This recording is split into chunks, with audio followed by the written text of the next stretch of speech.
Olá, você está na TV Alebes, a TV da Assembleia Legislativa de Mato Grosso do Sul. O programa Fique Ligado exibe o documentário Sigilo Profissional. Eu sou Gustavo Fax e você está acompanhando o nosso programa pelo canal 7.2, a TV do Legislativo de Mato Grosso do Sul.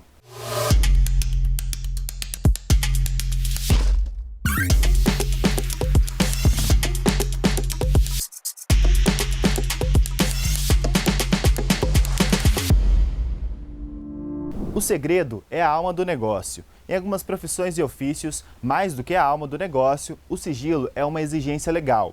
É o caso, por exemplo, de médicos, psicólogos, advogados e padres. Além de punição administrativa, casos mais graves motivados pela revelação de um segredo podem levar a um processo penal. No documentário Sigilo Profissional, você confere como os códigos de ética tratam o tema e o que pode acontecer quando há quebra de confiança e quais são as exceções à regra. Confira.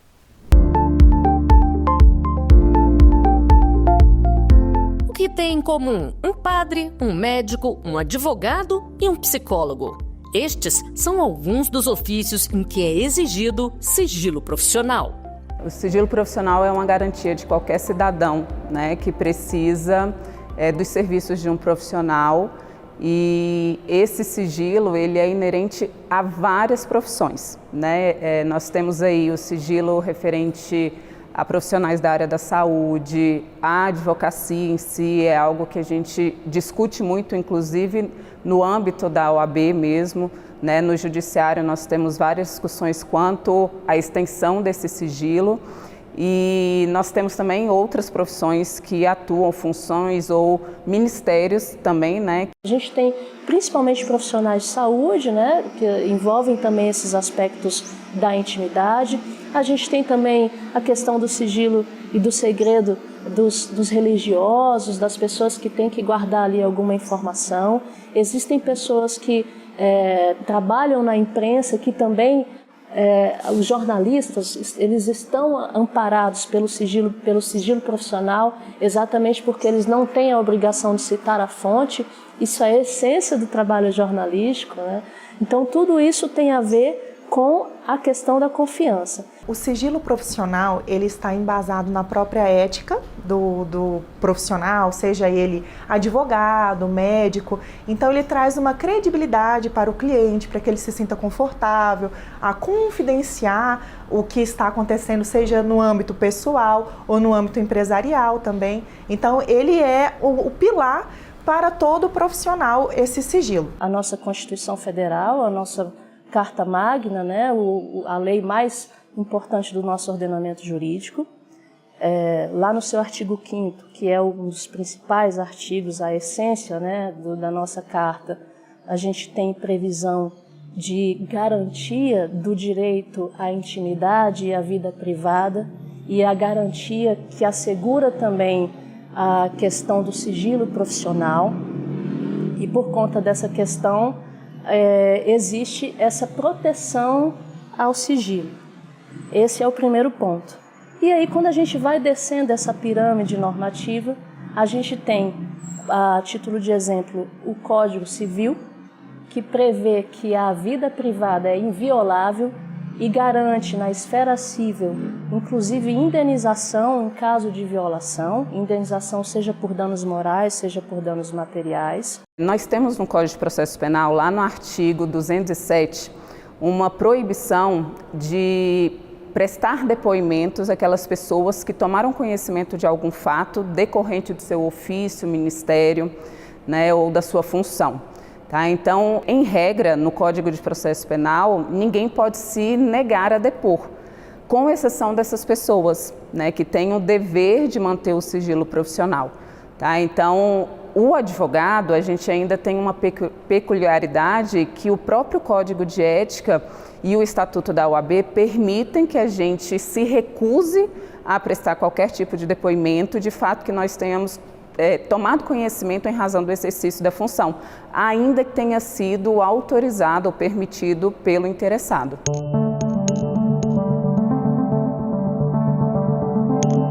A gente tem que lembrar que a relação entre o médico e o paciente é uma relação estritamente de confiança. O sigilo ele visa justamente a garantir a confidencialidade dessas informações. No que se refere à questão de limites éticos, a gente tem o principal norteador, que é uma resolução do Conselho Federal de Medicina que instituiu o Código de Ética Médica. Então, basicamente, todos os princípios éticos que regem a medicina estão contidos nessa resolução e nesse compilado de normas. Por conta dessas previsões relacionadas ao Código de Ética Médica, a conduta que o profissional deve ter em relação ao paciente, ele vai ser submetido aí, seja uma advertência, seja um afastamento temporário, ou seja, até mesmo a cassação do exercício legal da medicina. E vale lembrar que essa previsão, ela costuma inclusive ser replicada em outros códigos de éticas de outros segmentos, outros profissionais de saúde. Uma divulgação de um diagnóstico pode provocar um dano para um profissional que trabalha com uma imagem, ele pode, por exemplo, sofrer quebras de contratos profissionais por conta daquela situação, pode haver, inclusive, impactos à vida conjugal de um determinado paciente por conta da revelação de determinado segredo. Então, tudo isso é levado em consideração no caso em concreto para que haja responsabilização na medida do dano. E aí eu posso te citar principalmente os casos envolvendo abortos, porque são os casos que mais são alvos de quebras de sigilo profissional. A gente tem percebido que a jurisprudência tem sido bastante incisiva no reforço de que a violação do segredo profissional, de fato, é um ato ilícito.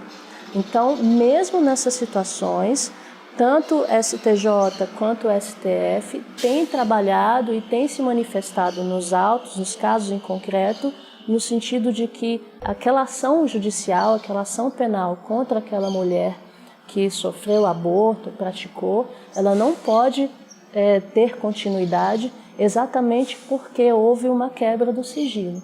Então, isso é importante porque a gente percebe da leitura dessa jurisprudência que as cortes superiores no nosso país dão uma importância muito grande à questão da confiança profissional.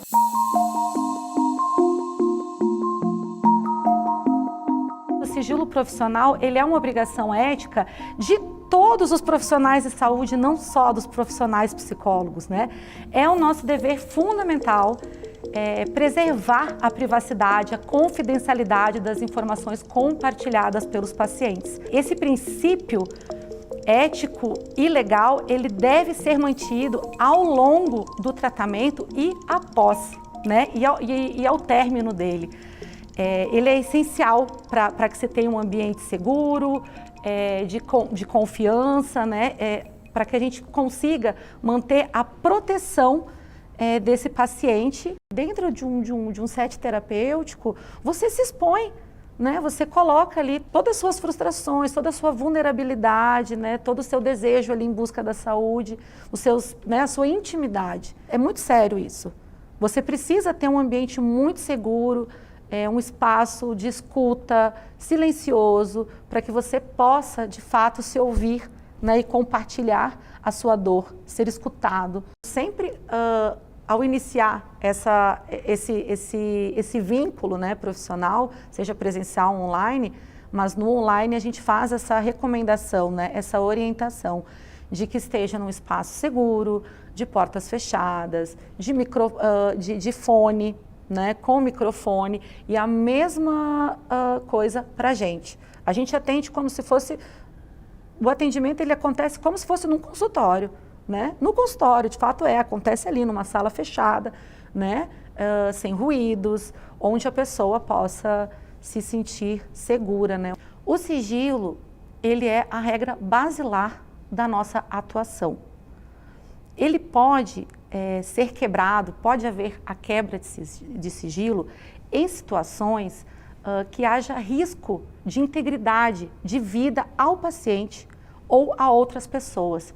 E ainda assim, o psicólogo ele deve restringir-se a prestar as informações estritamente necessárias é um desafio, porque existe familiares, né, que se sentem preocupados com os seus parentes e querem saber de que forma ajudar. Ainda assim, a mesma resposta, a gente mantém o sigilo, né? E caso o paciente concorde em ter uma conversa, né, da gente fazer ali um trabalho onde os familiares estejam presentes, façam parte, né, porque é importante esse cuidado conjunto, ainda assim as informações vão ser as necessárias para a gente atingir o objetivo desse trabalho.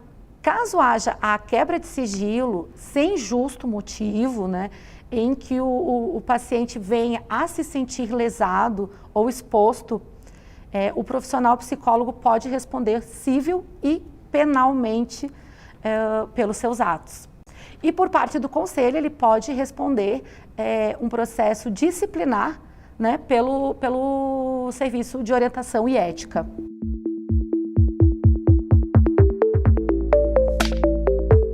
Quando a gente fala de uma esfera empresarial, então as estratégias da empresa, as negociações da empresa, a gente começa a pensar num campo de compliance.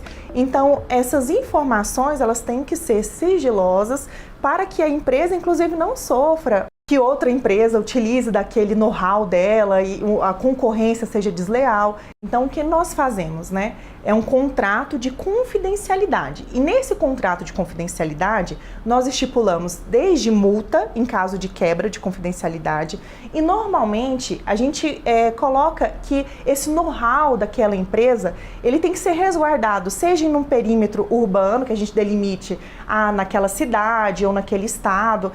Normalmente, os juízes aceitam um perímetro até uns 10, 15 quilômetros, que, por exemplo, um sócio retirante de uma sociedade, ele não pode sair e abrir uma concorrente na esquina, utilizando todo o know-how daquela empresa que ele fazia parte. Então esse contrato de confidencialidade, ele é muito importante justamente para resguardar essas informações que são pertinentes à empresa, seja inclusive também dos próprios clientes. Então, às vezes, os empresários, eles participam de negociações e aí eu vou sair, vou me retirar dessa sociedade, vou pegar toda a base de clientes. Então, por isso que é extremamente fundamental ter esse contrato de confidencialidade para que possa, inclusive, resguardar e que, caso que haja uma quebra, que ele possa já ter essa previsão de multa e as penalidades que são cabíveis. E assim como as informações das empresas devem ser preservadas, as dos funcionários também têm que ser protegidas, até mesmo em caso de doença. Agora não é obrigatório mais colocar o CID da doença nos atestados, né? É justamente pensando nessa confidencialidade. Porque vamos supor que o funcionário está sofrendo, por exemplo, de HIV. E às vezes até pelo próprio desconhecimento, às vezes ele pode sofrer algum tipo de discriminação. Então, esse cuidado com essas informações, elas começam desde o âmbito médico e passa, inclusive, para o empresarial. Agora, vamos supor que ele tem essa informação, que ele tem essa doença. Se a empresa também divulgar isso aos outros funcionários de uma maneira, olha, você tenha cuidado com ele porque ele tem uma doença, então assim, inclusive ele pode depois entrar com uma ação pedindo danos morais, porque a empresa não resguardou uma informação tão pessoal dele, né? Então, tanto a empresa quanto o funcionário, eles têm sim essa responsabilidade de cuidar desse sigilo. O sigilo profissional, ele serve para garantir que o nosso atendido, o nosso cliente, ele tenha segurança para tratar das questões sensíveis que o advogado trata no seu dia a dia. Então imagine que o advogado no dia a dia trata de questões que envolvem família, finanças, discórdia entre sócios, societárias, penais. Então, para todas essas, são casos muito sensíveis e envolvem a privacidade das pessoas, o advogado ele é obrigado, por norma legal, a manter o sigilo de tudo o que ele ouve e é envolvido. A atuação do advogado ela tem que ser uma atuação sempre discreta e sempre voltada só ao cliente. Então, com toda certeza, para o exercício da ampla defesa, é necessário que o advogado ele tenha total conhecimento de todos os fatos que envolvem a vida do cliente e aquela questão específica. Imagine, por exemplo, que um cliente envolvido em um crime vai contratar um advogado para defendê-lo e não narra para o advogado todo o contexto dos fatos, porque tem medo de que aquele evento ali se torne público. O sigilo profissional, na verdade, é uma dimensão da inviolabilidade da advocacia. A Constituição Federal prevê algumas proteções ao advogado, que não são necessariamente para o advogado individualmente falando, mas sim para que ele possa exercer o papel dele de defensor dos direitos humanos, defensor do seu cliente, para que ele possa, então, exercer com independência a sua profissão, com autonomia e sem que ele esteja com medo de desagradar quem quer que seja, uma autoridade ou quem quer que seja. Tudo que o advogado tratar com o cliente está protegido pelo sigilo profissional. Na verdade, para que se tenha uma ideia, nós não podemos sequer divulgar quem são nossos clientes. O advogado só pode divulgar quem é o cliente dele quando ou o fato é notório, como por exemplo, em grandes operações criminais, que o advogado às vezes tem que fazer uma manifestação pública, ou com autorização do cliente. Do contrário, sequer o nome do cliente pode ser divulgado. É a profissão que está em jogo, é o segredo profissional, é a atuação do advogado, é a sua reputação e a defesa do cliente, porque nós vivemos num Estado democrático de direito.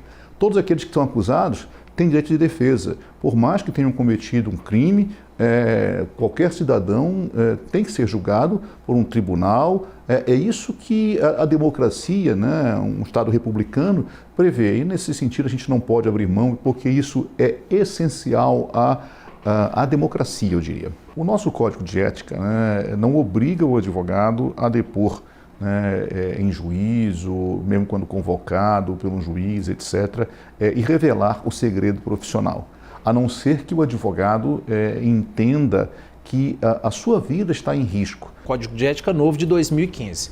E lá ele traz exemplos de hipóteses em que o advogado fica autorizado a quebrar o sigilo. Um desses exemplos que eu posso dar aqui para simplificar o discurso é: imagine que o seu cliente diga: olha, doutor, o senhor está me defendendo deste homicídio, mas eu vou agora matar a minha ex-mulher. Então o senhor já se prepare. Neste caso, é autorizado ao advogado se dirigir a uma delegacia e falar: olha, eu estou com medo, meu cliente me disse isso. Ou em outros casos, por exemplo, imagine que o advogado está sendo acusado de lavar dinheiro para o seu cliente, que já responde por lavagem de dinheiro.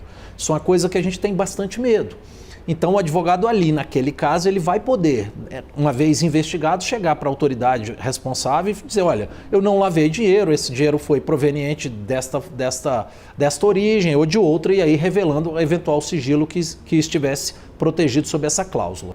Nós temos, em relação ao Código de Ética, né, da advocacia, nós temos sim algumas possibilidades de quebra desse sigilo profissional, que é no caso, por exemplo, de grave ameaça ao direito à vida ou à honra, ou para o advogado exercer a sua defesa, tá? E aqui é importante ressaltar que nós temos aí alguns julgados do STJ, recentes, inclusive, de situações em que um advogado fez um acordo de delação premiada e o STJ declarou a ilegalidade daquela prova, tá? Então, essa quebra de sigilo profissional, ela só se estende até a defesa do advogado para ele comprovar a sua inocência. Ela não pode ser utilizada como um objeto para diminuir a pena. Tá? Então, a gente tem essa limitação, sim.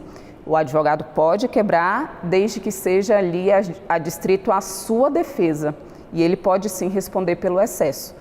O Estatuto da OAB prevê que a infração de violação de sigilo profissional tem como punição, junto à OAB, né, a penalidade de censura. Tá? Então, de certa forma, é a penalidade mais branda que nós temos ali na Lei 8.906. As consequências são diversas. Pode, inclusive, configurar fato que resulte na exclusão do advogado.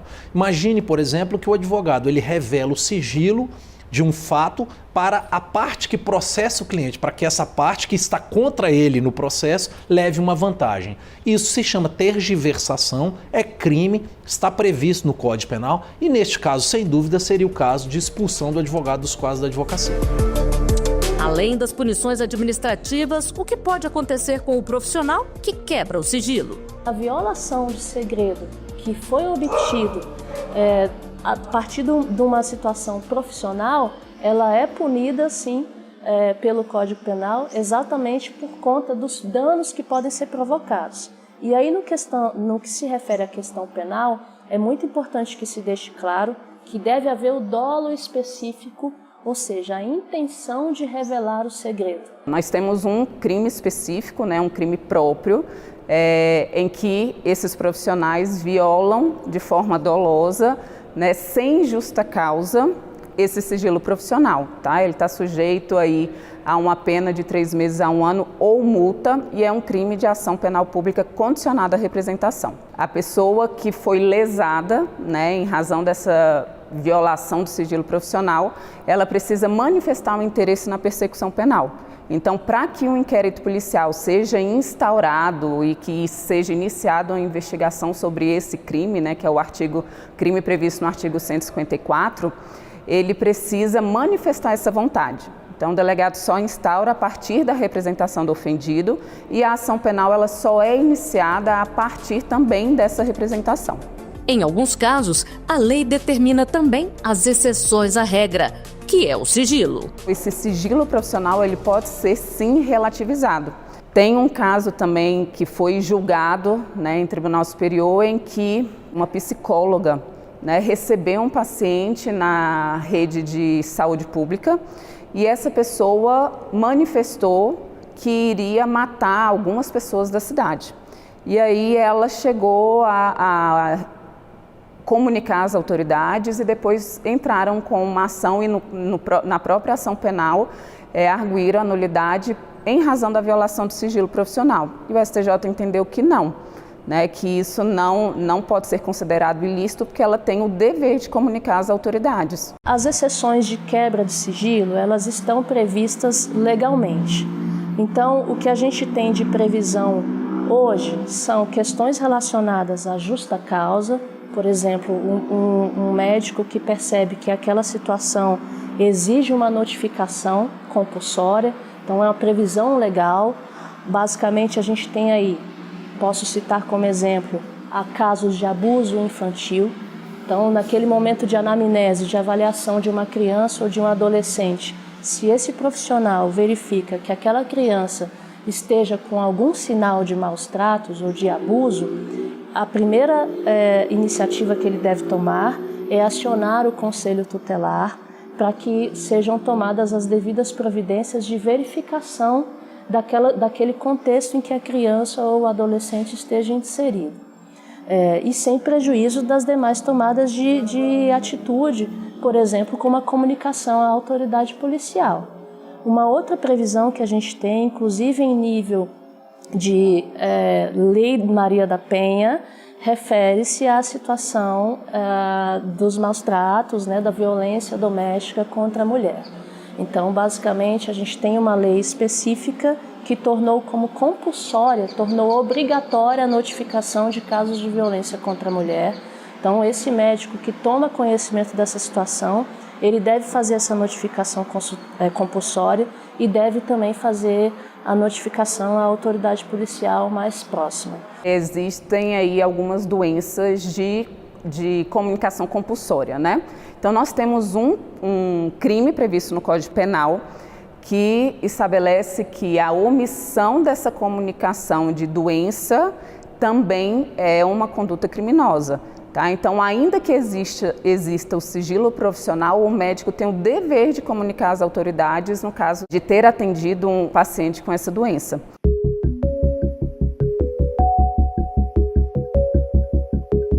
Nessa confissão, nessa conversa, pode ser no confessionário, num banco, às vezes até numa conversa meio que informal, que o fiel considera aquilo como se fosse uma confissão, um relatar da própria vida, o padre tem que guardar o silêncio. Não pode comentar, não pode falar nada com ninguém em todos os aspectos. Há entre a igreja e o Estado, né, digamos assim, um compromisso, um tratado chamado Brasil Santa Sé, no qual se reconhece esse sigilo que o padre tem que manter. Então, mesmo com ordem judicial, mesmo se eu for preso, mesmo sob tortura, o padre não pode revelar.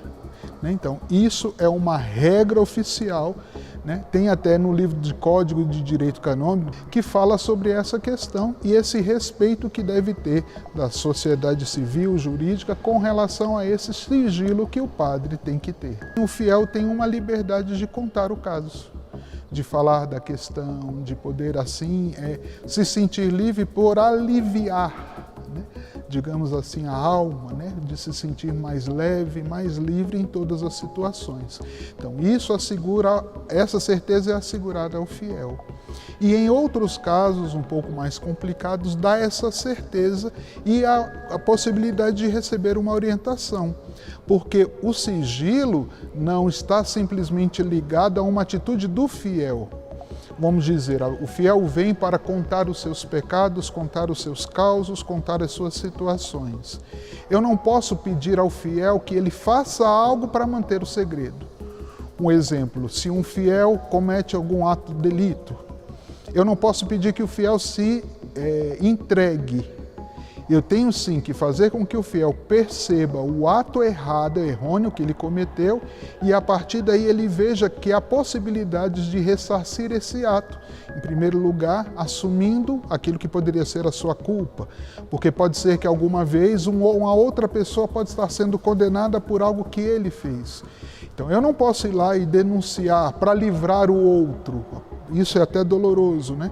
Quer dizer que se eu estiver vendo uma injustiça, eu vou ter que continuar vendo essa injustiça, infelizmente eu vou ser obrigado a isso.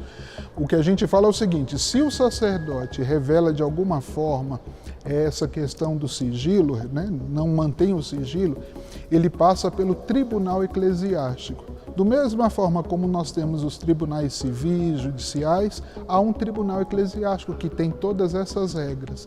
Então, o padre pode ser afastado do seu serviço, de tomar conta de uma paróquia, de atender os fiéis, vai ter que talvez só celebrar, né, de uma maneira restrita, não publicamente. Então, pode ser que seja mandado, não é transferir, né, promover para remover, nada disso. Pode ser que ele seja transferido para ficar atendendo simplesmente uma comunidade religiosa, de freiras, de padres, para que ali assim ele não venha a ter uma consequência maior. Então, se o padre comenta qualquer coisa que o fiel fala, ele está excomungado e vai para o inferno. Então, mas não é isso que a gente quer, né? Então, o padre ele tem que guardar o silêncio em todos os aspectos daquilo que o fiel fala para ele. Seja na esfera profissional ou pessoal, a partir do momento que você tem credibilidade, você tem confiança, você consegue construir boas relações.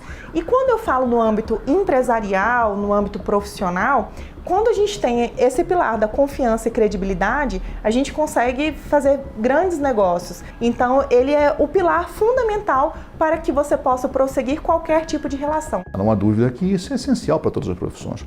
A confiança, que implica também na questão do sigilo profissional, ela é essencial para que aquela profissão possa ter o reconhecimento de todos. Bem, o Fique Ligado fica por aqui. Você também pode acompanhar a nossa programação pelas mídias sociais da Casa de Leis. Até a próxima edição.